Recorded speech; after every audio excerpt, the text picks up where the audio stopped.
श्री राम शर्मा आचार्य जी द्वारा रचित पुस्तक जीवन देवता की साधना आराधना के मुख पृष्ठ पर ही उन्होंने भूमिका में लिख दिया है कि ईश्वर छोटी मोटी भेंट पूजाओं या गुणगान से प्रसन्न नहीं होता।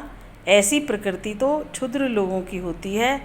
ईश्वर तो न्यायनिष्ठ होने के कारण वह व्यक्तित्व की आदर्शवादिता के आधार पर प्रसन्न होता है। प्रतीक पूजा का उद्देश्य तो मनुष्य के विकारों को हटाकर दैवीय अनुग्रहों के अनुकूल बनाना है। इसी तथ्य को आधार बनाकर उन्होंने साधना से सिद्धि का सिद्धांत समझाते हुए विचार प्रकट किए हैं। साधना किसकी? अर्थात जीवन को ही देवता मानकर जीवन की साधना करें तो सब कुछ अर्थात आत्मसंतोष, लोक सम्मान, दैवीय अनुग्रह प्राप्त हो सकते हैं। वे लिखते हैं कि बहुत प्राणी जन्म लेकर पेट प्रजनन तक सीमित रहकर दम तोड़ देते हैं। उन्हें यह सोचने का भी समय नहीं मिलता कि उस परमात्मा की तिजोरी का सर्वोपरि उपहार मनुष्य जीवन ही है। मनुष्य जीवन जहाँ श्रेष्ठ सौभाग्य का प्रतीक था, वहाँ वह दुर्भाग्य और दुर्गति का कारण ही आज बन रहा है। इसी को कहा जाता है वरदान को अभिशाप बना लेना। वह अपना भाग्य बना या बिगाड़ सकता है। साधकों में भी भिन्नता है। इष्ट देव भिन्न भिन्न हैं, उनसे विभिन्न मनोकामनाएं पूर्ण करने की अपेक्षा रहती है, पर मालूम नहीं इसमें किसे सफलता मिली है। पर वे लिखते हैं कि जीवन देवता की साधना के संबंध में यह बात नहीं है। इसकी पूजा करने पर तो जीवन ही कल्प वृक्ष बन सकता है, जिसके नीचे बैठकर सब कुछ की प्राप्ति की जा सकती है। अन्यत्र कहीं जाना भी नहीं पड़ता। तपस्वी, योगी, ऋषि, मनीषी, महामानव, सिद्ध पुरुष जीवन देवता की साधना करके ही विभूतियों से संपन्न बन जाते हैं।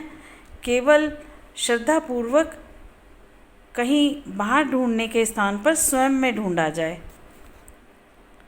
आगे वे लिखते हैं कि मनुष्य एक भटका हुआ देवता है, पर यदि वह शुद्धोऽसि, बुद्धोऽसि, निरंजनोऽसि के सिद्धांत को चरितार्थ कर ले तो वही देवता है।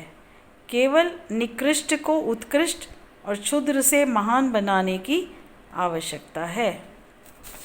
जीवन रूपी परमात्मा को कोई उपहार, मनुहार, स्तवन, गुणगान भी नहीं चाहिए। परमात्मा तो उच्च आदर्शवादिता के समावेश होने पर जो गरिमा उभरती है मनुष्य जीवन में, उसी आधार पर प्रसन्न होकर अपने अनुग्रह पर बरसाता है। इसलिए वे समझाते हैं कि आत्मदेव के लिए ही भजन करें। जीवन 3 भागों में अर्थात आत्मा, शरीर, पदार्थ में बांटकर कार्य तीनों के लिए किए जाएं, पर आत्मा अर्थात चेतना को ऊंचा उठाया जाए, अधिक उठाया जाए। उसी के अनुरूप गुण, कर्म, स्वभाव को उत्कृष्ट बनाया जाए तो जीवन देवता को समग्र प्रगति, सफलता के लक्ष्य तक पहुंचाया जा सकता है। परंतु जीव मात्र चिन्ह पूजा जैसी लकीर ही पीटता रहता है।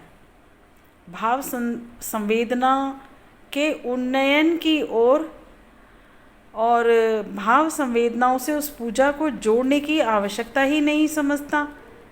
फलतः क्या होता है? ऐसी स्वार्थपूर्ण व औपचारिकतापूर्ण पूजा में संलग्न भक्त के जीवन में कोई विकास के लक्षण नहीं दिखाई देते। इन्हीं तथ्यों को स्पष्ट करते हुए पंडित श्री राम शर्मा आचार्य जी ने मनुष्य जीवन में आत्मिक प्रगति हेतु उपासना, साधना, आराधना के अर्थात भक्ति, ज्ञान, सत्कर्म के उपाय अपनाने पर बल दिया है। सर्वाधिक उन्होंने आत्मदेव की साधना पर ही इस पुस्तक में विचार व्यक्त किए हैं। अंत में उन्होंने यही समझाया है कि उपासना से भावना का, जीवन साधना से व्यक्तित्व का और आराधना से क्रियाशीलता का विकास होता है। जो मनुष्य दूसरे मनुष्य की सेवा, पीड़ा का निवारण करता है, दूसरे के प्रति अपना कर्तव्य निभाता है, उनके अनुसार वही भगवान का भी बन सकता है। वह स्वयं भी महान, वह भगवान बन सकता है पुण्य का भागीदार बनकर। अतः ये पुस्तक वर्तमान भक्त प्रेमियों को अवश्य ही पढ़ने की आवश्यकता है।